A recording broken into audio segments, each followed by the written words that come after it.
Vamos gravar então uma videoaula sobre a questão de herança usando o C Sharp, né?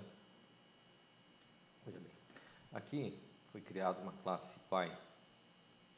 Vem aqui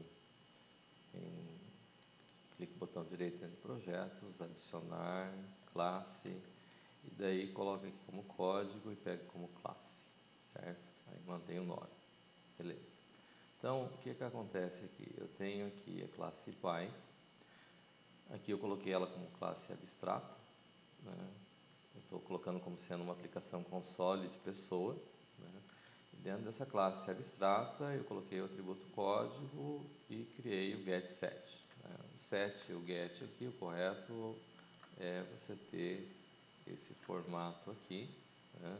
Tanto para o set quanto para o get, são os códigos aqui, né? Embora em algumas documentações recomenda-se usar dessa outra forma, tá? Então eu tenho aqui a classe Py, que é o nome que foi colocado aqui, né? O nome da classe ela vem em maiúsculo, nome de atributos vem em minúsculo. Quando se cria o método aqui public integer, aqui no caso para o código, então você define ele especificamente pelo campo com a letra maiúscula, e aqui o set, então o código vai receber o valor, diz aqui no caso é equivalente a self, quer dizer que é o próprio, né? E o get return esse código, né? Então, vamos dizer assim, aqui tem uma herança do campo código que está na classe Py, poderia ter outros atributos, coloquei só o campo código, e eu venho para a pessoa, tá? Aqui em pessoa, eu criei uma nova classe aqui do mesmo jeito que foi o anterior, e coloquei ela com a herança. Então, aqui, isso daqui especifica que é herdado da classe Py, certo? Class pessoa, dois pontos, Py, que é o nome da classe que eu estou herdando, que é a superclasse, ou ele chama de classe base, no caso. O Py aqui seria classe base, e aqui no pessoa seria classe derivada, né? Aqui eu criei como protegido, aqui na classe Py também, ó, observe que está com protected. Se eu não colocar nada, ele vai considerar como sendo private, e daí não vai acontecer a herança, certo? Então eu coloco como protected, aqui estou dizendo que é a string no campo nome e a idade do tipo inteiro. Aqui é o meu constructor, né? O constructor eu tenho a palavra public e o nome da classe. Aí eu posso criar, vamos dizer assim, esse constructor seria um constructor básico, onde eu não tenho, as atribuições são simplesmente inicializadas. E aqui eu tenho um constructor que vai ter a inicialização desses valores que estão chegando aqui, que vão ser atribuídos, é um cria inicialize lá que a gente viu em Delphi no caso, certo? Aí aqui os constructors seriam os gets e sets, né? Observe que o nome do atributo é em minúsculo, isso é importante, e o nome do método ele é em maiúsculo, certo? Então public string, observe que eu não coloco abre e fecha, não coloco void, não coloco, simplesmente eu vou dizer que é uma string e o nome dele, e daí eu tenho esse padrão, eu vou usar o set colocando o nome, o atributo que recebe o valor, né? E o return, o dias.nome, certo? No constructor aqui, inclusive, aqui poderia colocar o código, recebe p código, aqui, e poderia colocar, vamos dizer aqui, vou colocar aqui no final, porque eu já tenho alguns métodos, não, vamos colocar aqui mesmo, int p código, vírgula. Observe que aqui a separação é por vírgula, não por ponto e vírgula, certo? Então são características específicas aí no caso, certo? E aqui também posso colocar aqui código, começa com 0, vamos dizer assim, certo? Ok? Então eu tenho essas características aqui. Aqui está colocado como a public class, pessoa que herda de Py, tá? Então, o constructor, eu vou ter ele com abre e fecha, né? Aqui, então, o o pessoa, eu começo ele, o nome do constructor é sempre o nome da classe, tá? E eu posso ter sobrecarga, no caso, né? Porque eu tenho aqui, ele está escrito um método sem atributos, e aqui eu tenho um método constructor com atributos, certo? Inicializados. E aqui os respectivos sets e gets para cada um. Numa forma, vamos dizer assim, em algumas literaturas que eu chequei, eles costumam colocar logo abaixo desse cara aqui, não com uma organização muito boa, coloca os respectivos gets e sets logo abaixo da declaração. Isso porque no C Sharp, teoricamente, você pode inicializar ele em qualquer lugar, certo? Mas como uma boa prática para você visualizar bem e para você não se perder, eu recomendo que vocês sigam o padrão que a gente vem tratando, né, de um modo geral, que seria o formato de a gente ter, vamos dizer assim, os atributos, constructor, né, e depois dos constructor a gente colocar os respectivos gets e sets separados, que ele vai funcionar direitinho, e a ideia é que ele funcione realmente desta maneira, né. Aqui da classe pessoa básica, né, eu criei aqui uns programas, umas instanciações, certo? Então, aqui, por exemplo, eu criei, vamos dizer assim, um formato que fica padrão. Aqui dentro da ideia do C Sharp, eu tenho a situação de que eu posso vir aqui e mandar adicionar, e eu venho aqui em classe, e por um acaso ele tem esse cara aqui que é interface, certo? Só que esse interface aqui, ele não é válido para as nossas situações de console, certo? Conforme a gente viu até agora, né? Então, ele é usado provavelmente para as interfaces gráficas, né? Ou web. Então, quando vai criar, aqui eu posso criar uma classe interface, como essa que foi criada aqui atrás, no mesmo padrão, nos moldes que a gente tem de separar, de não ter código de leitura e gravação dentro de uma mesma classe, né? Que é uma prática aparentemente que é usada dentro da implementação do C Sharp, mas para evitar de ter muita bagunça, então vamos dizer assim, eu criei aqui uma classe interface, chamei ela de inter, aqui class inter, certo? Defini um campo código aqui só para testar, né? Na verdade não tem necessidade de ter esse campo do tipo código aqui, nem private, nem nada, ele não está sendo nem utilizado aqui dentro dessa minha estrutura, tá? E fiz aqui os peça-dados que faz a leitura, e aqui o mostra-dados que faz a escrita, e aqui eu fiz um para encontrar o menor e maior valor, simplesmente para a gente ilustrar o exercício que nós estamos trabalhando, certo? Então, só para a gente analisar, eu tirei da classe pessoa, não tenho nenhum console.readLine, nem writeLine, né, que poderia ser. Ele poderia estar aqui colocado dentro desse formato. Observe que aqui tem um comentário que eu coloquei, que eu fiz o teste primeiro, certo? Mas que eu posso remover esse readLine, certo? E vou simplesmente chamar os atributos. Aqui, os valores que eu costumo colocar como padrão, também posso remover esses valores aqui, certo? Aqui eu tenho a situação de que eu vou inicializar um objeto do tipo pessoa no meu programa, né, uma instância, a pessoa, eu dei um new pessoa e estou criando o objeto a pessoa, né. Criei a interface a inter, né, também chamei o constructor new inter, certo? Coloquei dois valores, menor e maior aqui, simplesmente para a gente poder visualizar um exercício, né? E defini aqui mcódigo, midade, mnome. Observe que aqui eu estou passando para um método para fazer leitura, né? Na interface aqui eu estou passando para fazer leitura. Aqui vem um ponto bastante importante dentro desse contexto, que é o que? Como é que se faz passagem de parâmetro por referência em C Sharp? Bom, então a passagem de parâmetros por referência em C Sharp faz dessa forma, você coloca a palavra ref, onde você vai declarar ele, certo? Só que, diferente do Pascal, no C Sharp, para que valha a referência, você necessariamente tem que colocar também onde é chamado o método. Só não vou definir o tipo, certo? Dentro do Pascal, a gente define só na declaração, no cabeçalho do método, né? Aqui em C Sharp eu tenho que declarar que ele é por referência, tanto onde ele foi declarado, quanto aonde ele foi chamado, onde está sendo invocado, né?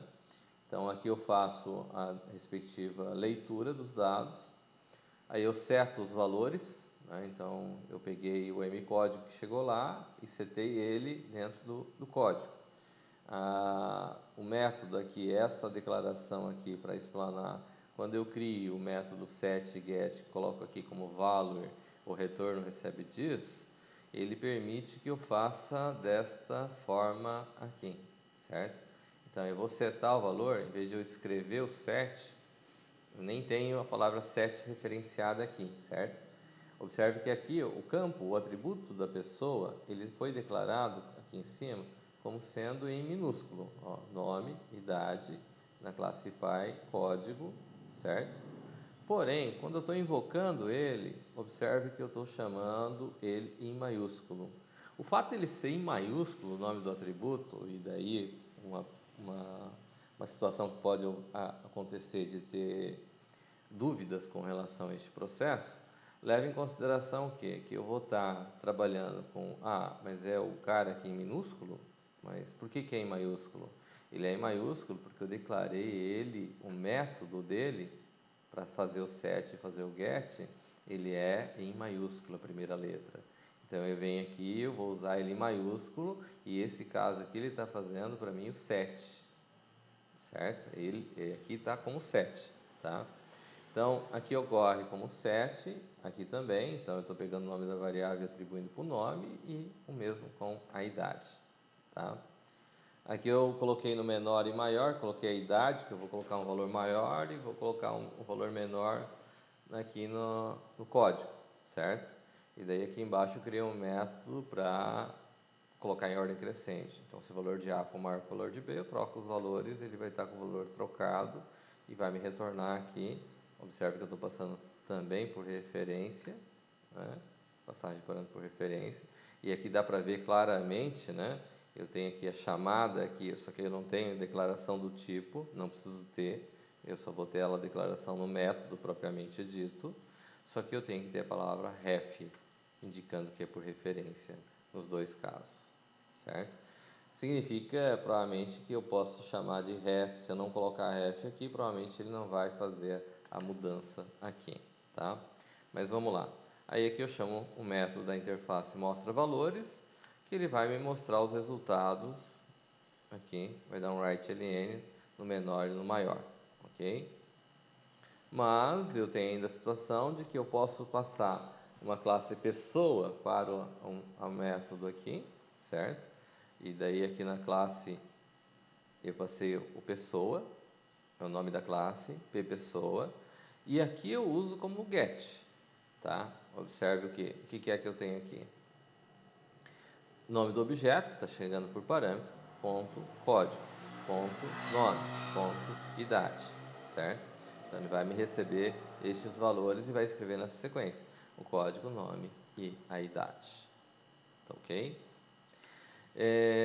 Seguindo esse processo aqui, vamos só pôr para compilar para a gente visualizar como acontece, resolução, certo?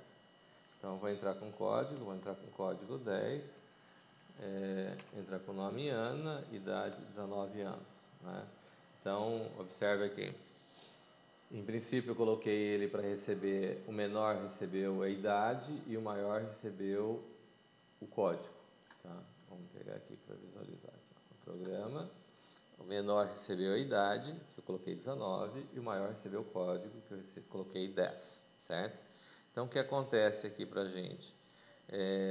Ele fez a troca, certo? Então mostrando que a passagem de parâmetro por referência funciona, né? E aqui ele escreveu mostrando código, nome e idade, certo? Então, num primeiro momento, nós temos a situação de que eu tenho a passagem de parâmetro executada aqui por referência, certo? Ele leu os atributos, trouxe os atributos, eu setei os atributos no objeto, e do objeto eu mandei mostrar como a gente queria visualizar, O básico deveria funcionar, tá? Seguindo esse trâmite, eu comecei então aqui a colocar, vamos dizer assim, vamos fechar esse cara aqui, tá? E coloquei aqui um método, uma classe funcionário, que herda da classe pessoa. Observe que aqui, diferente do Pascal, eu não preciso colocar using, não preciso colocar uses lá, que aqui seria o using, certo? Por que eu não preciso fazer esse processo? Porque está tudo dentro da mesma namespace, mesmo espaço de nome, tá? Então aqui, como sendo em funcionário, ele herda de pessoa, né? O nome da classe funcionário está em maiúsculo, começa com maiúsculo, o nome de pessoa também, que é a classe pessoa. E daí eu venho aqui, tem lá como protected integer, tem o número da matrícula, tem o número de dependentes, tenho como sendo double, que seria salário e gratificação de produção, certo? Aqui eu separei e já inicializei eles com 0, certo? Criei um constructor aqui que não tem um atributo nenhum. Aqui eu poderia simplesmente chegar aqui e colocar lá, então, código recebe 0, nome, código, nome recebe espaço em branco, né? Idade recebe 0, matrícula recebe 0, no dependentes recebe 0, sal base recebe 0 e gratificação de produção recebe 0. Okay? Inicializei meus atributos, né? Os atributos que não aparecem aqui, que vem de pessoa, que seria o código, nome, idade, né? Eu posso visualizar isso colocando dis ponto, tá? Aí aqui, ó, tem idade, matrícula, ó, nome, salário base e aqui em cima código, ok? Tenho os dois campos, o que é campo, que ele aparece ali como campo, e aqui o método que recebe o getSet, ok? Só para deixar claro, tá? E aqui embaixo eu tenho, então, um outro constructor, onde eu passei os atributos aqui de acordo com os tipos. Diferente do anterior, eu coloquei só o que me interessa, certo? Então, código recebe IP código. Observe que o nome a variável, no caso, que está sendo passado por referência, ela pode ter letra maiúscula, mas a primeira tem que ser minúscula, tá? Então, eu tenho todos os atributos aqui, que foram passados devidamente por parâmetros aqui, ok? E as suas respectivas inicializações, ok? Então, aqui ocorre esse processo de inicializar as variáveis, tá? Aí, da mesma maneira, eu criei os gets e set para os outros atributos, né? Eu tenho, então, aqui a matrícula, né? O número de dependentes, o salário base, gratificação, produção, e aí vem os métodos que seriam os métodos forneça salário bruto, que seria o salário base mais gratificação, e forneça desconto, que aí no caso, se ele for menor que 1.000, então ele multiplica por 0,1 menos R$100, que vai dar o valor do desconto. E se for, caso contrário, se for maior que 1.000, então ele multiplica por 0,25 e tira 370. Né? O salário líquido é o salário bruto menos o salário de desconto, menos os descontos, né? Aqui eu criei as variáveis, mas observe assim, ó, o comentário que tem aqui, ó. Atribuição desnecessária de um valor sal bruto, né? Mostrar possíveis correções, tá? Então, a correção que ele diz é que eu posso usar diretamente o dias.forneça salário bruto ali e posso atribuir diretamente aqui. Então, eu posso pegar esse método que está aqui, certo? Copiar ele aqui, posso colocar ele diretamente aqui e posso pegar esse outro método que está aqui e colocar diretamente no lugar desse cara aqui e colocar tudo isso aqui como comentário.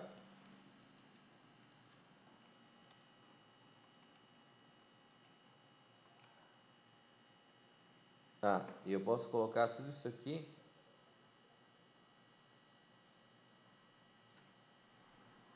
no lugar desse cara aqui. Então, coloquei ele totalmente como comentário, tá? E vou compilar. E ele passa perfeitamente no teste. Ok? Tá. Então, o que nós temos aqui? Temos um formato onde só pequenos detalhes para serem observados, né? Que pode fazer muita diferença na hora de você implementar, tá? Primeira questão, que atributos da classe sempre escritos em minúsculo. Pelo menos a primeira letra tem que ser minúscula, tá? Constructor tem o mesmo nome da classe, tá? A herança é feita colocando diretamente, desde que você criou a classe, vindo aqui no console, o nome do projeto, mandando adicionar a classe e colocando que ele é do tipo código aqui, certo? Inclusive a interface, lembrando mais uma vez, foi criado como sendo do tipo código, não, embora tenha interface aqui, foi criado como classe, ok? Não foi colocada como interface, tá? E daí, voltando, eu tenho situações de que os métodos gets e sets, ele vem com a primeira letra em maiúsculo, mas dentro dele, os atributos, o nome do atributo é em minúsculo, tá? Tem este formato, mas o formato mais razoável é que esse formato economiza espaço, certo?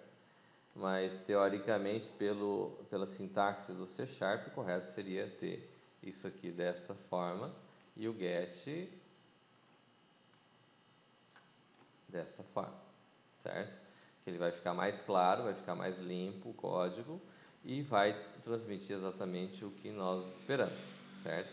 Então, a gente coloca os atributos sempre aqui em cima, como padrão, tá? E a gente coloca os métodos, o constructor, né? Os constructors que eu tenho logo na sequência, e depois embaixo eu coloco métodos gets e sets todos juntos. E depois dos métodos get e set, então eu tenho aqui os métodos que eu estou criando, né? Aqui no caso, o detalhe que se tem é que eu tenho um forneça salário bruto aqui. Observe que eu tenho o termo virtual. Estão lembrados do que significa virtual? Significa que o método pode ser sobrescrito, né? Então ele vai ter aqui o método virtual. Aqui ele diz seria o base mais a gratificação. E aqui eu tenho forneça desconto que calcula o forneça desconto, né? O salário líquido aqui, então, eu posso ter ele simplesmente aqui no final, né? É só não há necessidade de colocar esses detalhamentos aqui, certo? Posso simplesmente ter ele desta forma, ok? Muito bem, então aqui eu herdei de pessoa, que por sua vez herdou da classe pai, né? O pessoa herdou da classe pai, tá? E eu tenho ainda o apoio, que herda de funcionário, né? Então a classe apoio herdou da classe funcionário. Observe que lá eu tinha colocado ele como sendo virtual, aí vem aqui a palavra override, né? Double, aí eu tenho aqui, que foi feito no mesmo critério do anterior, mas na verdade pode fazer daquele jeito, onde eu coloco diretamente o salário bruto mais o auxílio educação, ok? Tá? É só uma questão de que estava fazendo os testes, né? Então, em função disso. Aqui eu tenho a situação do forneça auxílio educação. Se for maior que 5, ele vai retornar 300, né? Se tiver mais do que 5 dependentes. Caso contrário, ele vai multiplicar o número de dependentes por 60, né? Como era a regra que tinha sido especificado lá. Tá? Aqui eu não especifiquei a classe empresa ainda, né? Mas aqui para mostrar como é que funciona a herança, certo? Dos funcionários, ali do funcionário, do apoio, que herda da classe pessoa, que por sua vez herdou da classe pai, para apresentar como é que funciona então a herança de classes aqui, né? E eu criei a classe interface para apresentar como é que ele escreve e mostra, né, dentro daquele padrão que a gente já tinha visto, que fica muito mais fácil a gente trabalhar no primeiro momento sem se preocupar com a interface e a gente visualizar como é que funciona o recurso da orientação objeto, aqui no caso da herança. Ok? Então, vamos dizer assim, dentro daquilo que nós temos aqui como objetivo, gostaria que vocês implementassem esse processo. Aqui não tá, eu não estou chamando ainda as classes ali, né? Só estou aqui